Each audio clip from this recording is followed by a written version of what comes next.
Hello guys, welcome back to my YouTube channel.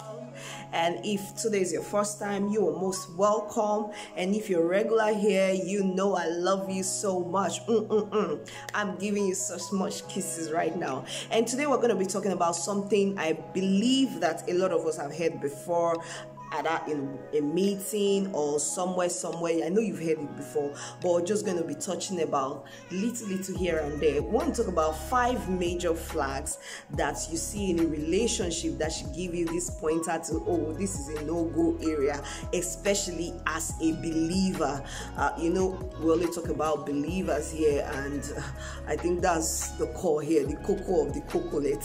So basically, we're going to talk about this 5 flags that once you see it, you should tell yourself, no, I think I should just take a hike. So the first one we're going to be talking about is sex before marriage. I know a lot of people are going to say, she wants to shake the tables again. But yes, so sex before marriage as a believer should be something that we shouldn't even be talking about. It's not something we should even be considering. Some days ago, I happened to listen to a message by my senior pastor, and he was talking about the truth about fornication. And when I listened to that message, I thought I had listened to that message before, but it was so new to me, where I heard about, okay, fornication is not just having to sleep with a man. Fornication is doing anything to arouse the other person, and it was like shaking of hands could be fornication. Looking at someone's with sexual looks could actually be fornication. So, and this is done between 2 people that are not married. So why should I even try to have sex before marriage when I'm not certain? Even if I'm engaged, even if introduction has been done, it still does not mean I'm married to the person. So what if tomorrow the person comes and say, I'm not doing again? Will I say, okay, because I have done the undo with you or whatever you want to say, I must now marry you? Because sometimes you notice that when people end relationship and they are really heartbroken, majorly, if you look deep into it, especially for the ladies, the reason why they are heavily broken, why they feel, oh, he used me and dumped me, especially that was he used me and dumped me, if you think about it very well, is because probably they had sex during the relationship, and so now it's like, oh, you've opened it all up and now there's a closed chapter and you don't know how to seal up the closed chapter that is now closed, so there's confusion in the air. But the truth is, if you had actually kept yourself as a believer, telling yourself that, oh, come on, the Bible says marriage is honorable with the bed undefiled, and I'm going to keep my bed undefiled till after marriage, then it shouldn't even be a problem. So when you meet somebody who is beginning to tell you, oh, I need to check whether you are okay, or I don't want to make a mistake. Some people say, how will I know the person is good if I don't test it before the marriage? See, there's nothing to test. As a believer, you just trust God, and you know that God will not lead you astray. That's just the truth. So that's one of the points. When they begin to say, oh, I must have sex with you before I marry you, my babe, my guy, please, waka, take the next bus. Alright, the next one we'll be talking about is anger issues, uncontrollable anger. When you meet with a lady or a guy who cannot control themselves, when they are angry, they can do and undo. There's no way, there's nothing. In fact, they don't want to listen to anybody. Nobody can talk to them. They can break things, they can scatter things. Some time ago I heard of a lady who, whenever she's angry, she can break the TV, break the car windscreen, and just be breaking all the breakables, And I was like, are you serious? Such a person can carry gun one day and just shoot you because they are angry. So someone who does not have control over his or herself, and you're seeing it in the relationship, that every time he's angry or she's angry, there's nothing you say that can calm him or her down, and nobody can even calm them down, and they get to do so many stupid things, ugly things, and only for them to come back later and start saying, I'm sorry, my brother, my sister, please waka. Because after marriage, some of those sorries that you're getting now, you may not get it. And if you are the lady that is scared, one day they may just beat you They will panel beat you. They will beat you very well, and there's nothing you can do, because people will say, are you sure you did not see pointers to this thing while you were dating? Actually, you saw it, but you ignored it, and you said you were under love. See, open your eyes now. Is a flag. Somebody that cannot control his anger. Well. Now that brings us to the third one. If you ever see someone who is very poor when it comes to competition, like he can't handle it, he can't handle success of other people, he's a jealous competitor, that's a terrible one, because especially for a guy who is a jealous competitor, who cannot handle failure, it's going to really be hell for you, especially when you now find a lady that is a very successful person and is self-motivated. You know, sometimes you get to hear a guy who says, I cannot see my wife doing better than myself.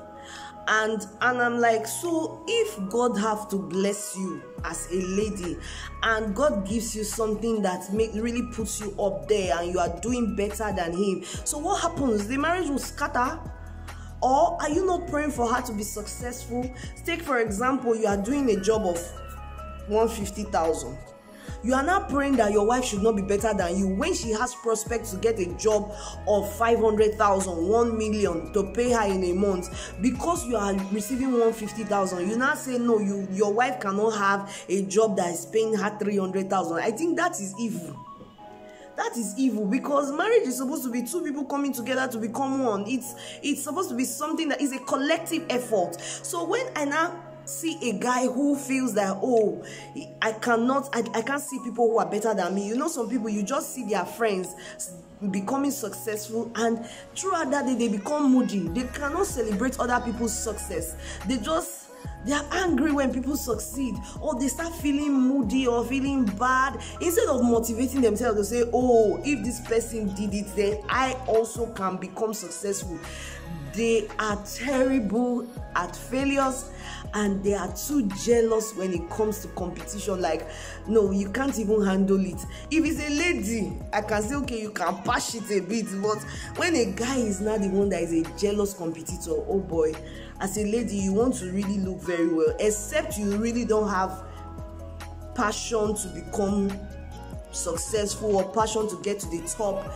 Because if you do, and probably where he is right now is still on the low, then you'll be telling yourself that you have to be cautious, because that means you can never go above him. If not, there will be problem in the home. So the next one we're going to be talking about is someone with an unforgiving spirit. Oh my God.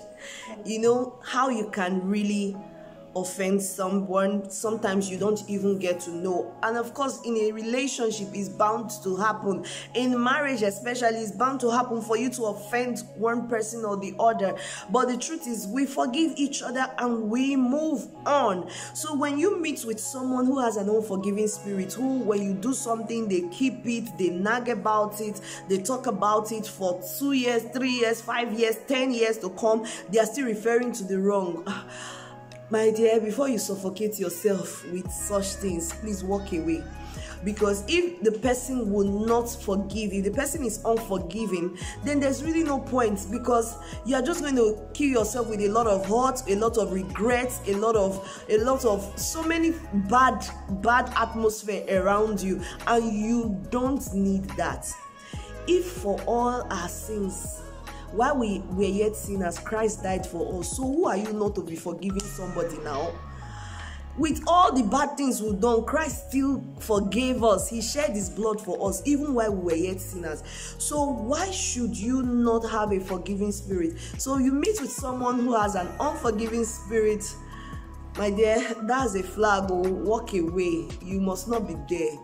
You will find someone else. That whole idea of, if I leave now, where will I see someone else? Most of that is an irony, is a fallacy, so to say. It's not true, because there are always people out there who will take you for who you are. Everybody's bound to make mistakes. Nobody's perfect. And when we make mistakes, other people that are around us should learn to forgive us and not hold on to our mistakes.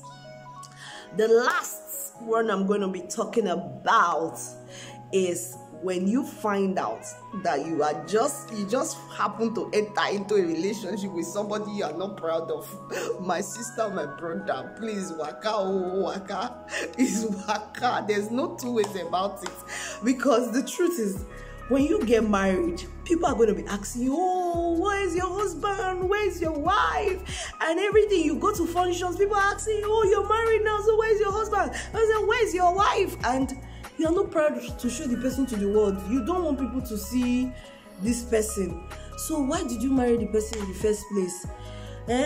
Because this is together forever, till death do you part. So how long do you want to hide the to the death do you part?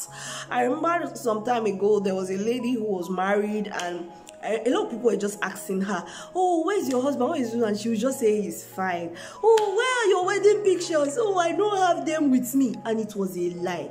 So one day, some people actually now got to find out. I don't know how she carelessly left her phone, and they saw the man, and they found out that the man was actually, there was nothing actually wrong with it, but I think she wasn't just confident enough.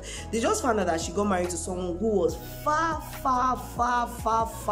older than her, and because of that she was actually hiding it, because she was one of those, you know, those two tech ladies, and she wanted to really hide that part of her.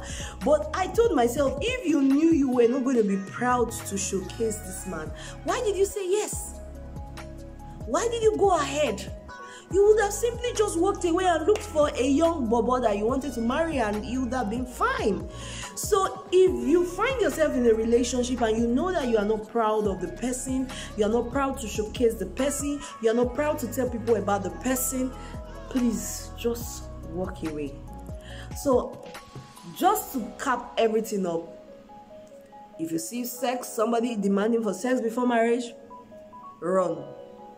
Unforgiving spirit, too late. Somebody that you are not proud of, my sister, walk. If you see somebody that is a jealous competitor, cannot stand your success, take a flight. There's no need saying, let me patch it, it will get better. There's no need patching. There's still time. While you are still single, there is time to make all the repairs, to look for the one that will really suit you. Because once it's after marriage, taking a redress of the whole thing becomes more difficult. So now that you can still attend to these things, now that you can still address it, please do it. And I believe as you do that, I'm so sure that you will have and make the right decision and have the best marriage ever. God bless you for staying tuned, and please don't forget to like this video. If you know you love this video, please like it and share to others. And if you're a new person here, always subscribe and don't forget to click the notification button. God bless you till we meet again.